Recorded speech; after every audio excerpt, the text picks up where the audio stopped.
Why, if you are a spiritual soul, do you feel such an intense struggle with sexual desire?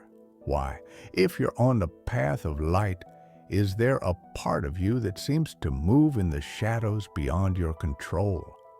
And what if the desire you carry is not a weakness, but a sign that you have a power you don't yet know how to manage? These are uncomfortable questions, questions many prefer to ignore. But for the chosen soul, these questions are doors. Doors that lead to the understanding of one of the most powerful and misunderstood forces within the human being, sexual energy. There's a truth nobody says out loud, but deep down, you already know. The struggle with desire doesn't disappear with spiritual awakening. Sometimes it intensifies, not because you're failing, not because you're doing something wrong, but because you're remembering. You're remembering that within you lives a force so ancient, so pure, so sacred, that it cannot be used in just any way.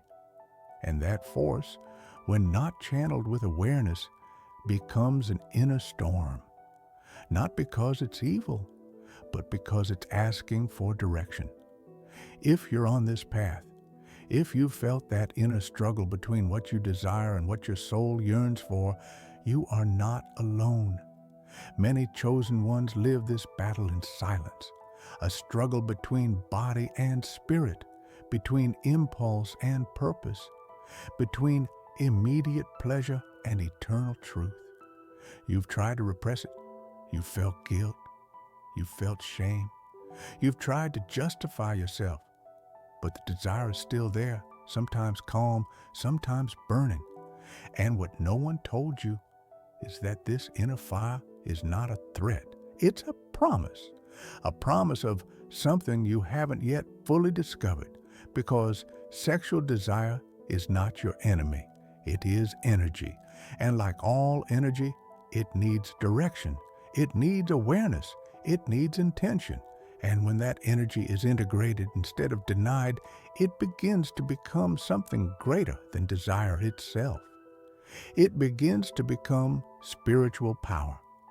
Stay with me until the end, because today we won't talk about repression nor about indulgence. We'll talk about truth, about what it really means to be chosen and to carry a desire that does not go away. Because this struggle you've lived is not a mistake. It's part of the process. You are being prepared. And the fire that burns within you is not meant to destroy, it's meant to illuminate. For centuries, sexual desire has been condemned, repressed, misunderstood, and in many spiritual paths, even considered an obstacle. But when the soul awakens, it begins to perceive that behind that burning intensity, behind that impulse that appears uninvited, there is no darkness. There is misunderstood power. Because sexual desire, when it manifests strongly in a chosen soul, is not a sin. It is sacred energy, misdirected.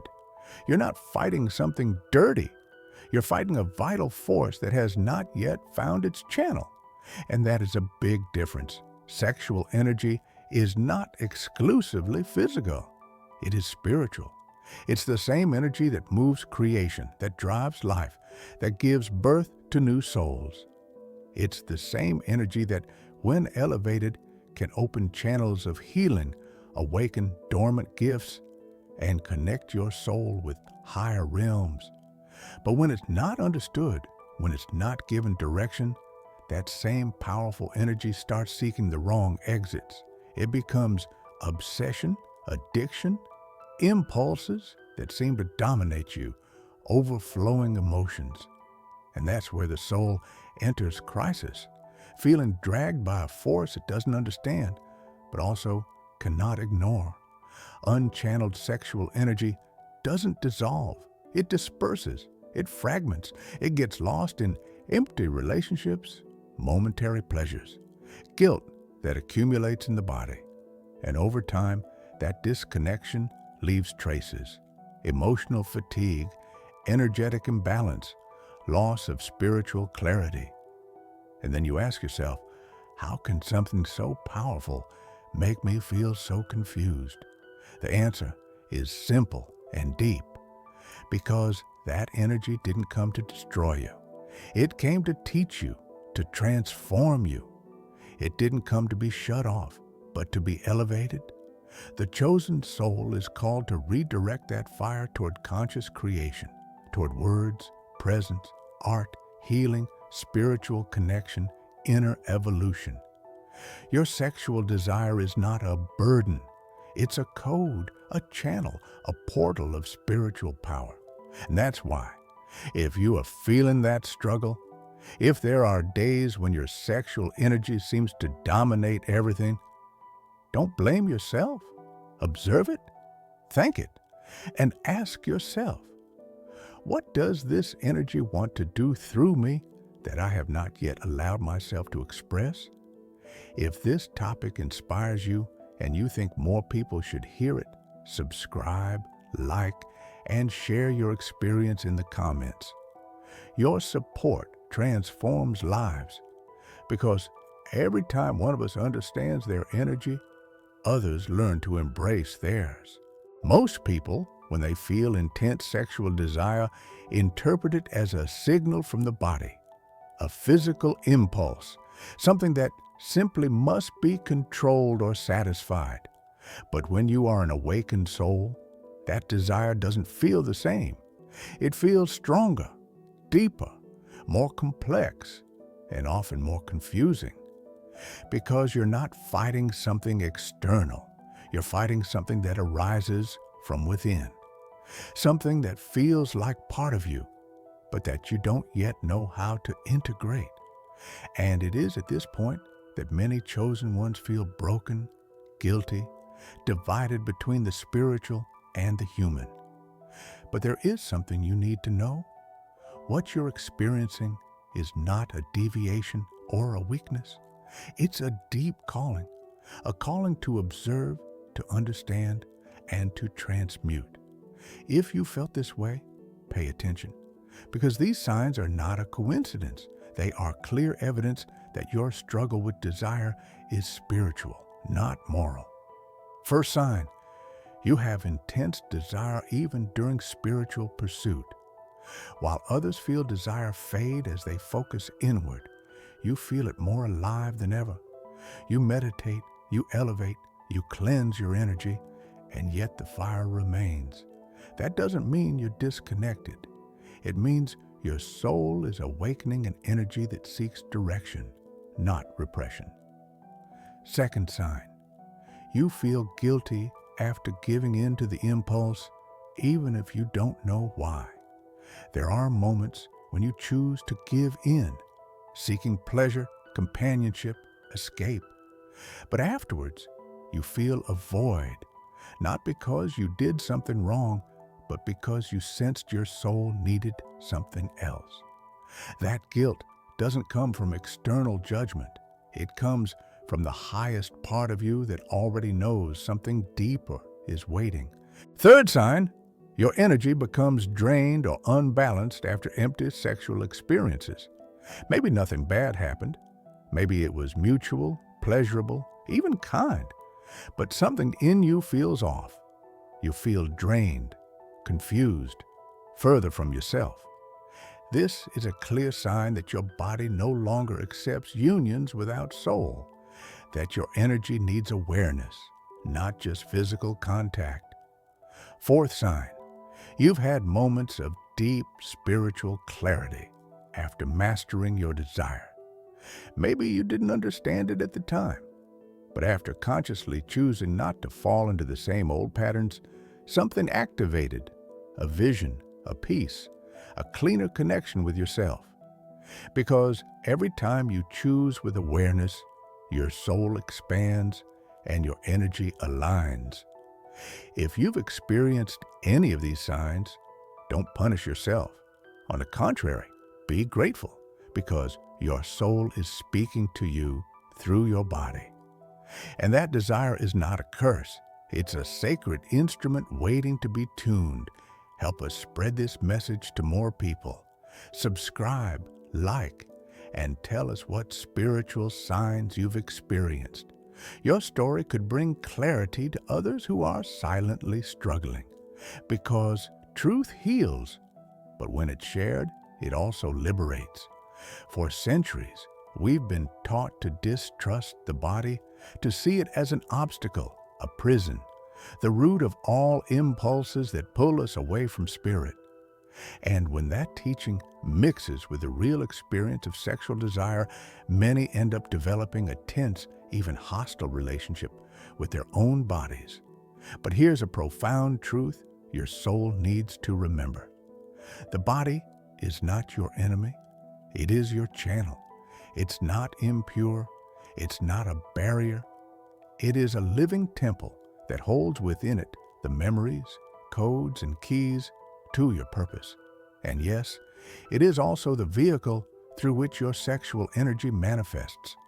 That ancestral force which, when understood, becomes creation, healing, and light. The problem is not the body. The problem is when we try to shut off an energy that actually needs direction. What your soul is asking for is not repression. It is transmutation. Sexual transmutation is not denial. It is alchemy. It is the spiritual art of transforming the fire of desire into purpose, clarity, and creative energy. And this is not achieved by fighting against the body, but by allying with it, listening to it, honoring it, using it as a bridge between the human and the divine. There are healers, artists, guides, and awakened souls who are being prepared to channel this energy in a pure and conscious way. And to achieve that, they must first reconcile with their bodies. Stop blaming them. Stop fearing them. Stop feeling dirty because of them. To feel is not a mistake, because desire is not an error. It is raw spiritual material. When a person connects with their sexual energy without judgment, something deep shifts in their vibrational field. They begin to create with more clarity. Their voice gains power. Their gaze carries more truth. Their presence becomes medicine. Because that energy, instead of dividing them, begins to integrate them. The chosen soul has not come to reject the body, but to use it as a channel. And that means honoring its rhythms, its signals, its pulses. When you learn to hold desire without giving in to automatic impulse, and at the same time without judging it, you enter the field of inner mastery. Remember, your body is not a burden. It is a container of divine energy. Your desire is not weakness. It is power waiting for direction. And you are not broken. You are being refined. You are learning to transform the oldest energy in the human being into a conscious expression of the soul. That is not denial. That is evolution. There's something almost no one teaches us, and that many discover too late, when they are already trapped in repetitive cycles of emotional confusion, energetic fatigue, or bonds they can't let go of. And it's this: sex not only unites bodies, it also intertwines souls. Every intimate encounter is a deep exchange of energy, memory, vibration, and even karma. When that union happens without consciousness, without spiritual connection, without purpose, what opens is not just the body. Portals open, invisible bonds are activated, unspoken pacts are created that often don't end with the act, but continue resonating long after. That's why the soul of the chosen one, who is highly sensitive and perceptive, goes into crisis after being intimate with someone not aligned with their energy. They may feel empty, confused, emotionally overwhelmed, or disconnected from themselves. They may experience symptoms they didn't have before: sudden mood swings, intrusive thoughts, or simply an inner sense that something isn't right without knowing why. This happens because on the subtle plane, an energetic bond remains active, a sort of open door through which not only pleasure flows, but also emotions, burdens, fears, or unresolved shadows of the other. And if that other person has not done their inner work, if they are disconnected from their purpose, if they vibrate in lack or confusion, part of that transfers, blends, installs itself. What seemed like a fleeting experience leaves deep consequences, not only physical, but emotional, mental, and spiritual. The soul feels it, and that's why it reacts. Because it was not a sacred union. It was an energetic invasion disguised as closeness. The body forgets quickly, but the soul doesn't. The soul holds every vibration, every opening, every surrender. That's why, when a person awakens spiritually, they can no longer give themselves just any way. Their soul demands awareness. Their energy rejects what isn't authentic. And although desire is still present, there is a part of them that already knows they can't continue merging their field with someone who doesn't honor the bond with the same reverence. This doesn't mean you must fear desire. It means you're remembering that your energy is sacred, that your body is a temple, that your vibration is medicine, and it cannot be shared with just anyone. Not every sexual bond is an act of love, but every sexual bond leaves an energetic imprint. And that imprint, if not cleared, can accompany you for years. That's why, when you feel desire, take a pause. Ask yourself, is this going to elevate me or fragment me? Does this union honor who I am? Or is it just trying to empty me and then disappear? The soul of the chosen one does not reject pleasure. It transforms it and learns to give itself only where it can also expand. When we speak of celibacy, many associate it with repression, moral rigidity, or denial of desire. But for the chosen soul, celibacy is not an imposition. It's a soul's choice, seeking inner order. It's not about punishing the body. It's about purifying the channel. Conscious celibacy is a sacred phase, a period where the soul withdraws its sexual energy from external circulation, not out of fear or guilt, but because it needs to reconnect with itself. It's a space of vibrational restoration, where all that was once fragmented, scattered, or given without awareness returns to center, returns to you. Many awakened souls, without even planning it, go through moments where life seems to close all sexual or romantic doors. Connections don't flow, bonds grow cold, opportunities vanish. What's easy or natural for others becomes unreachable or inauthentic for the chosen one. That is not a block. It is a deep call from the soul to return inward. Because before giving yourself to another, you need to return fully to yourself. Before merging in sacred union, you must cleanse the residue of all past unions. Conscious celibacy is like an inner retreat, a cleansing of sexual memories, karmic pacts, and invisible cords that still connect you to people who are no longer part of your path. And when that energy is gathered, no longer leaking through unconscious desire, it begins to rise. It transforms into spiritual strength, becomes mental clarity, turns into creative power. What was once an impulse becomes vision. What was once anxiety becomes presence. What once begged for release now demands purpose. And when that happens, everything changes. You no longer choose out of lack, nor connect out of habit, nor share your energy out of fear of loneliness. Because you've understood there is no greater love than the one that arises from your own wholeness. And from that wholeness, the partner who arrives will not come to complete you, but to reflect your light. Conscious celibacy doesn't last forever. It's not eternal renunciation. It's an alignment phase. And when it's honored, when lived with intention, it opens the door to a new form of sexuality. Deep, sacred, expansive, free.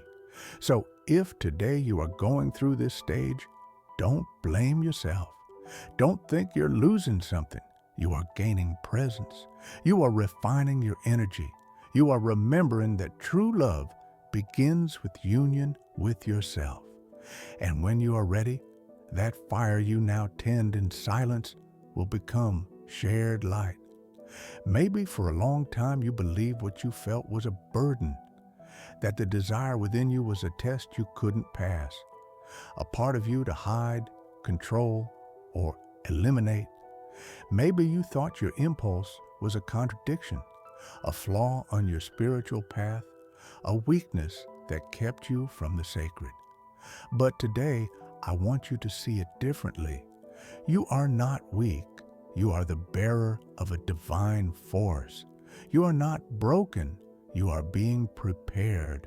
And that inner struggle you sometimes feel, that intensity burning inside you, that duality between what you want and what you know, it's not a lost battle. It is the beginning of a profound transmutation, because the desire within you is not the problem. The problem is having lived in a world that never taught you how to integrate it, how to channel it, how to honor it. A world that confused sexuality with sin, the body with shame, pleasure with guilt. But your soul no longer accepts that vision. That's why you're here, because the time has come to heal. That desire burning inside you isn't seeking chaos. It's seeking direction. It's waiting to be purified, not to disappear, but to rise, to become sacred fire, creative force, healing energy, conscious love. When you can hold that fire without repressing it and without giving it away unconsciously, something awakens within you, an ancient wisdom, a power that seeks neither domination nor gratification, but transformation. And there, in that balance point between body and soul, is where the true path of the healer, the alchemist, the chosen one begins. There is no more guilt, no more war against yourself. Now there is awareness. Now there is spiritual maturity. And from that awareness, from that maturity, you can look at your desire with new eyes, no longer as a threat, but as a tool, no longer as an enemy, but as a teacher.